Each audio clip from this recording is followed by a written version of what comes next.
A farmácia do município de Brumadinho oferece mais de 300 medicamentos para tratamento das doenças mais comuns no município. Esses medicamentos podem ser obtidos tanto no PSF quanto na farmácia da Policlínica.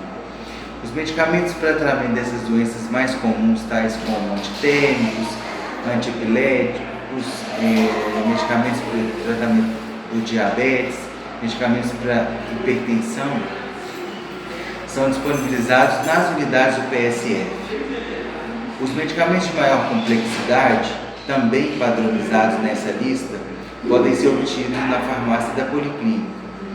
Já nas unidades hospitalares, tanto a UPA quanto o Hospital Municipal, também existem medicamentos disponíveis, mas para uso interno daqueles pacientes que ali estão.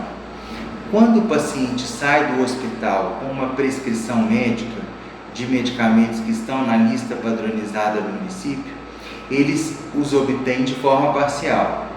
O restante do tratamento ele pode obter tanto na Policlínica quanto nas unidades do PSF. Ou seja, depois de uma prescrição emitida, o usuário do SUS ele deve procurar o PSF primeiramente.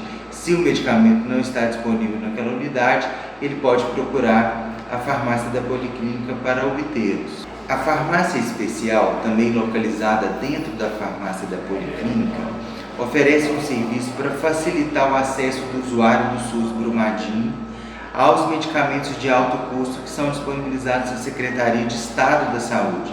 Quais são esses medicamentos? Medicamentos para tratar o lúpus, medicamentos para tratar doenças mais graves, tais como hepatite, doenças hormonais, doenças renais graves, asma grave e outras.